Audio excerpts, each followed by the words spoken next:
kind of vibing to this music because Expedition 33 has some really good music and a really awesome art style. We're in an underwater biome right now, and I'm about to dive in and do my early thoughts review, my early thoughts video. If you've never watched my review process before, the way this works is after the first stream or the first session of any single game, I do an early thoughts video. We just wrapped up our first 6-hour stream of this game, thus it's time for the early thoughts. Then after around 20 to 25 hours, I will do an initial review, which has additional collected thoughts, and then once I finish the game, I do the final review, which will be sometime down the road because this is supposedly, the developers have said it's around a 30-hour journey if you're just doing main quest stuff, and then if you're doing optional stuff, it could be quite a bit longer than that. So we will see what we get out of this as we go further down the road. But I just wrapped up my first session, and now we could do our early thoughts. So I am playing this on the Xbox Series X as part of my Game Pass Ultimate subscription. I am playing the game on quality mode, and it is just absolutely breathtaking in terms of the way the game looks. If I had to classify this game, it's definitely a narrative storytelling experience with a combination of action combat and turn-based combat. So I have put it into story mode because I suck at like perfect block and parry and dodge and things of that nature.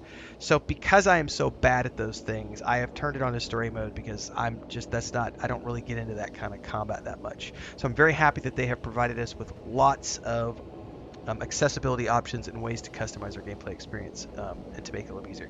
In addition, part of the combat experience, which I'm not going to show in this stream because you guys can go watch that later on, because combat encounters can be quite long depending on what you're getting into. And I don't know, we're at a safe spot right now, so I'm recording this at a safe spot because I was like, whew, because I could also click on this and show you guys the level up system and everything else. Also during combat, you have the option to do these quick time events where you can like push the A button to like do additional damage, but they have an option where you can go in here to the game options and actually turn the quick time events off. I think that's an accessibility, which is absolutely amazing, so that I don't have to do the quick times in combat, so I just leave it off. It's great. So I'm playing the game in story mode. Have not found, it's definitely not overly challenging. There was an optional boss that I found who, if you don't do things perfectly, it's an instant kill every time. And you know what I did? I just skipped that additional boss because I said, he's not tied to the story. I don't care about the loot. I'm going to go just work on the story. But it's cool that it's there for the people who want to have that experience. It kind of reminds me in some ways of like the Jedi Fallen Order, Jedi Survivor games. Some people have said that this reminds them of Dark Souls with the way that like when you come in here when you find these flags, they're like the meditation points or I don't know what they're called in the Souls games, but it's like this is where when you click this, you're going to go into this window menu, which allows you to learn skills, upgrade your abilities, and you can also fast travel between any other points that you've uncovered. So I could click in this and go to different fast travel points within the zone that I'm in. I don't think you can do it outside of the zone. So I'm in the flying waters area, and so it's only within the area that you're in. So far, the way I've seen the game unfold is that I think this is the second or third biome. I think maybe the third biome I'm in. There's an overland map that you run through just as if you're on a normal adventure. And it has encounters and everything else, but it's like this big sort of open area, and then it has zoned off sections where you'll go, and once you go in, you're in a zone like this. You're in a biome. So overland map gets you into these different biomes. You enter the biomes, you're going to spend, I would argue, probably a couple hours, maybe more than that, in each biome, exploring the story of that biome. And then when you're done with the story of that biome, you go back to the big map and you work your way to the next major story point, which is another brand new biome.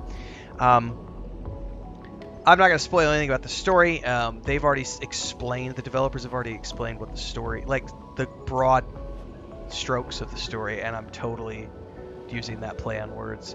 But the developers have already given us the broad strokes of the story in their trailers leading up to this game. So essentially, there is this entity who paints a number on this giant pillar, which everyone can see from their wrecked city, and whatever number she paints, those people It's like an age, and those people die. And so every year she's been counting down for, I think, if you go in here to the journal, I think it says that there have been 80, there have been 84 expeditions.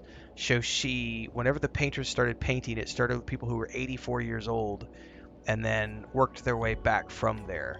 Um, and I guess at some point in the early days, it looks like they didn't do expeditions every year, but then after a certain point, they started doing them every single year. And so we found a couple of the journal entries from previous expeditions, but we are Expedition 33, and we are here to try to find a way to stop the Paintress.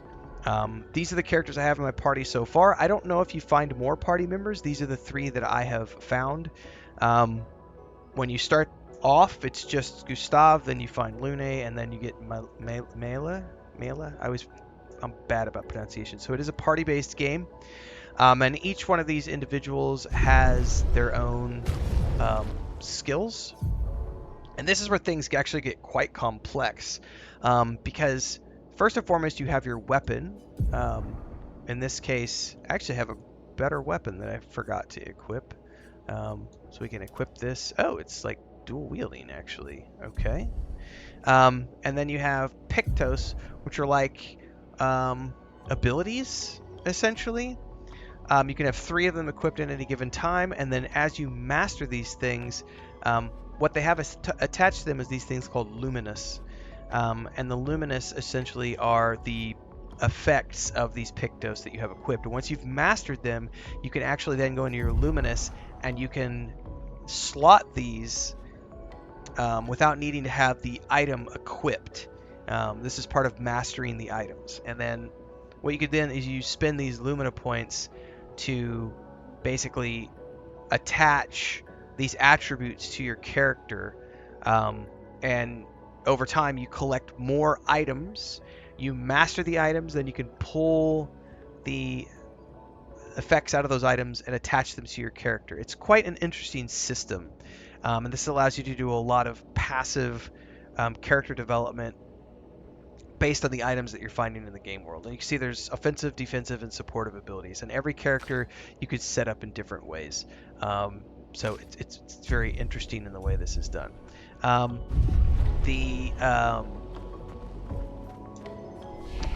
The upgrade system here is basically you have stats, and then this is where I would say the game kind of confused me, because I'm not familiar with the way they do this, and I had to have chat explain it to me. And this is an area where I think the team could definitely add some more tutorials to teach people what's going on, because essentially every weapon you equip has different associated stats that govern the weapon, and then it will tell you.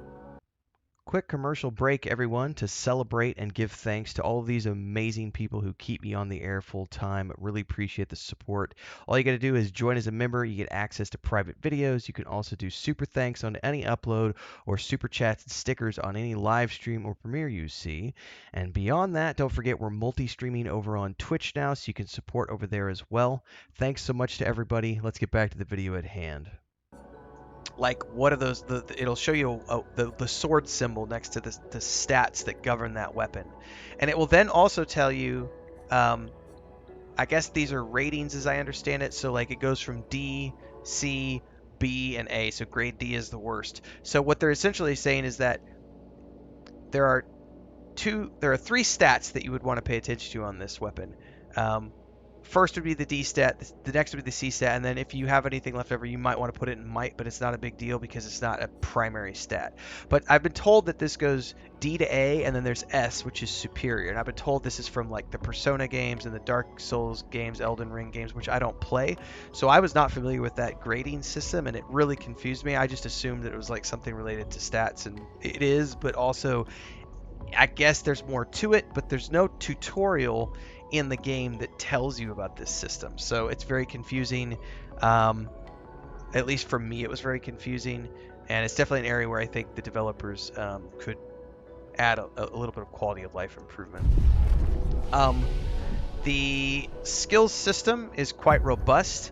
Every character has a skill tree, Every time you level up, you earn skill points. You can then use those skill points to buy abilities. Abilities do lots of different things based upon who the character is. There's all sorts of active and passive things that these abilities do, and it's up to you how you want to choose to use it, because this totally changes the way that these characters play. Like literally, these abilities can just change the entire dynamic of how the characters play. So if you want one character to be tanky, I might play that character as a rogue character, and somebody else might play that, not a rogue, but like as a DPS character. Another person might choose to play them as more of a spellcaster character. Like, there's lots of different ways to spec these characters based on the abilities they have. And there's lots of different elements. There's lightning, fire, ice, water, and then there's also these stances. So like, she does with her weapon, essentially, if I remember how it's explained, I don't remember the terminology, but her weapon is this light arum, which allows her to have these different, it'll light up around that object she's holding up at each corner. There's also this one. This is the one she starts off with, and it lights up each diamond when she has an element going. But essentially, she can do these stains, as they're called. So she can have ice stains, fire stains, etc. And then you get into Mele's character, who has like stances. So she's got an offensive stance, defensive stance, and a virtuoso stance. So there's a lot of complexity here to these stats, which gets into the combat system, which can also be very complex because it's a combination of turn-based and action-based, because you're doing a lot of reactive stuff as well as action stuff. So it's quite interesting the way they've done this. And behind all of this is this absolutely breathtaking visual game. The music is stunning. And don't even get me started on the voice cast, because they spent a chunk of money getting some exceptionally talented people on this game. So you're going to recognize so many people here from the voice acting talents.